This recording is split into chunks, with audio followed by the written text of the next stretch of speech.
Hello student, स्वागत है आपका कैरियर पावर दिल्ली ब्रांच में। आज हम लोग रिमाइंडर थ्योरम पढ़ेंगे। जो भी एसएससी और बैंकिंग में आए हुए इम्पॉर्टेंट क्वेश्चंस है ना रिमाइंडर से रिलेटेड, वो सॉल्व करेंगे। तो सबसे पहले रिमाइंडर होता क्या है? हम लोगों ने बचपन में पढ़ा था ना, रिमाइंडर शेषफल। तो क्या होता था, जैसे ये एग्जाम्पल है, हाँ 75/12, तो रिमाइंडर निकालना है। तो कैसे निकालते थे कि ये करते थे ना, 12/75, ये कितने टाइम्स जाएगा? 6 टाइम्स, 72 और ये 3। तो हमारा ये क्या हुआ? 12 हमारा क्या है? ये 12 है हमारा डिवाइजर, और ये 75 क्या है? डिविडेंड। और 3 जो हमारा बचा वो क्या है? रिमाइंडर। एंड 6 हमारा क्या है? क्वेश्चन। अब इसको हिंदी में क्या बोलते हैं? ये भाजक, भाज्य। क्वोशंट को क्या बोलते हैं? इसको शेषफल बोलते हैं। क्वोशंट को क्या बोलते हैं? आपका ये होमवर्क है, आप ये कमेंट करोगे कि क्वेश्चन को हिंदी में क्या बोलते हैं, ठीक है? तो अब 75 की वैल्यू निकालनी है, तो कैसे निकालेंगे? Dividend is equal to 12 into 6 अब प्लस 3, तो हमें 75 मिल जाएगा। कैसे? 75 is equal to 12 into 6 plus 3, 12×72 plus 3, है ना? तो इसी तरह क्या है? Dividend is equal to divisor into quotient plus remainder. तो ये हमें फॉर्मूला मिल गया, ठीक है?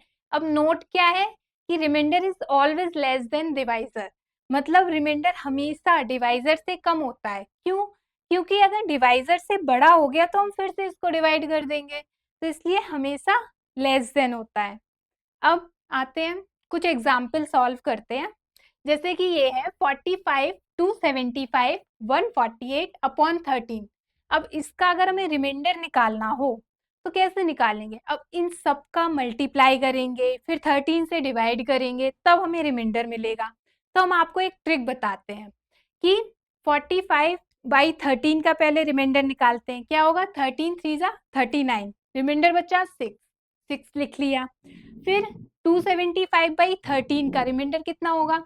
275/13, 13 2 जा और ये 1, कितना बचा? 2, रिमाइंडर क्या आया? 2। फिर 148/13, इसका रिमाइंडर क्या आएगा? 5। जो भी रिमाइंडर आए उन सबको अब इधर मल्टीप्लाई बाई दिया है, तो हम मल्टीप्लाई कर देंगे। तो कितना आया? 6 दूनी 12 पंचे 60, तो हमें मिल गया 60। क्या ये हमारा रिमाइंडर है? नहीं है। क्यों? क्योंकि ये डिवाइजर से ज्यादा आ रहा है, और हमने पता है कि रिमाइंडर हमेशा डिवाइजर से कम आता है। तो इसको 13 से फिर से डिवाइड करेंगे। 4 टाइम्स क्या? 52, रिमाइंडर 8। अब क्या ये 8 रिमाइंडर है? यस, 8 हमारा रिमाइंडर हो गया, ठीक है? तो ये हमारी ट्रिक है। अब हम इसने 2 सेकंड में हमने रिमाइंडर निकाल लिया, नहीं तो ऐसे आप मल्टीप्लाई करते। अब यहाँ पे ऐड करने वाला है। अब क्वेश्चन में अगर ऐड दिया है तो हम जो रिमाइंडर निकालेंगे उनको ऐड कर देंगे। तो इधर रिमाइंडर क्या आएगा? 1। अब 62/8, इसका रिमाइंडर क्या आएगा? 7 टाइम्स जाएगा, 56 6। फिर 133, इसका रिमाइंडर क्या आएगा? 5।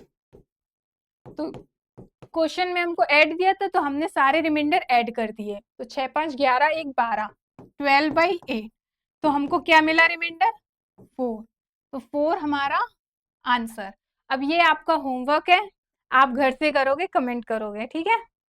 अब हमारा क्वेश्चन, जब किसी संख्या x को भाजक से विभाजित किया जाता है तो यह देखा जाता है कि भाजक इज इक्वल टू भागफल का 4 गुना और शेष का 2 गुना। यदि शेष 80 है तो x का मान ज्ञात करो। तो सबसे पहले जैसे बचपन में हम बनाते थे ना, बना लेंगे बच्चों की तरह, ठीक है? हमें दिया है रिमाइंडर, रिमाइंडर क्या दिया गया है? 80, 80 यहाँ लिख लिया, ठीक है?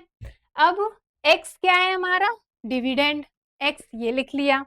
अब x is divided by a divisor, it is seen that the divisor 4 times of quotient, मतलब डिवाइजर जो है 4 टाइम्स ऑफ क्वोशंट है, ठीक है? और डिवाइजर जो है डबल द रिमाइंडर, डिवाइजर क्या है 2 टाइम्स है रिमाइंडर का। अब हमें रिमाइंडर कितना दिया है 80, तो 2 इंटू 80, हमको डिवाइजर कितना मिल गया 160 मिला। तो हमने इधर पे डिवाइजर, यहाँ पे हमारा डिवाइजर आता है तो यहाँ पे हमने 160 फिल कर दिया। अब 160 डिवाइजर है तो क्वोशिएंट हमें को कितना मिल गया 40, ये हमारा हो गया क्वोशिएंट, ये हो गया 40। ठीक है, अब हमें क्या निकालना है डिविडेंड, डिविडेंड का फॉर्मूला पढ़ा था ना कि divisor into quotient plus remainder. तो क्या करेंगे 16 चौक 64, 6400 प्लस 80 कितना हुआ 6400 प्लस 80, 6480 हमारा आंसर 160 इंटू 40 प्लस 80, ये हमारा था dividend, that is x is equal to, तो ये 6400 प्लस 80 दैट इज 6480 हमारा आंसर। ठीक है, तो ये मुंह जवानी करना है, उसमें कोई लॉजिक ये सारा लिखना नहीं है, सिर्फ ये डायग्राम बनाओगे, देखोगे, सॉल्व करोगे। ठीक है, अब ये आपका सेकंड क्वेश्चन। अब ये आप देख के डर रहे होगे इसके ऑप्शंस देख के कि यार इसमें ए बी है, इसको छोड़ देते हैं नहीं करते हैं, पर डरने वाली नहीं बात है, धैर्य रखो, पहले पढ़ो फिर सॉल्व करते हैं। In a division sum divisor is 4 times of quotient, divisor is 4 times of quotient and twice the remainder, divisor जो है 2 टाइम्स है रिमाइंडर का।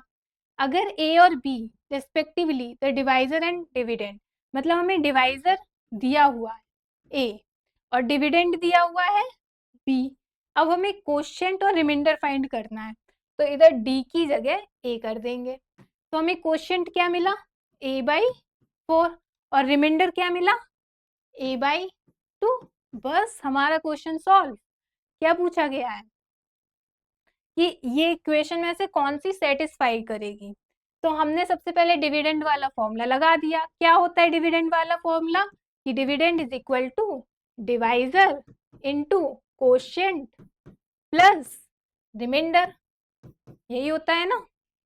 अब हमने इसको सॉल्व किया, ए स्क्वायर प्लस बाई 4 a/2 ये b, अब इसका एलसीएम लिया 4 a स्क्वायर प्लस 2a, ठीक है, अब ये हो गया 4b is equal to a plus 2। अब हमें चाहिए क्या कि इज इक्वल टू 4 है, तो 4 इधर ही लिखा, a प्लस 2 बाई b, ये किसका है इसका हो गया हमारा आंसर। तो घबराना नहीं है कि ए बी ये वाले क्वेश्चन वेरिएबल वाले कैसे होंगे, जस्ट पढ़ना है, हो गया सॉल्व, है ना। अब ये आपका होमवर्क है, क्वेश्चन सॉल्व करना, आंसर कमेंट करना। Thank you.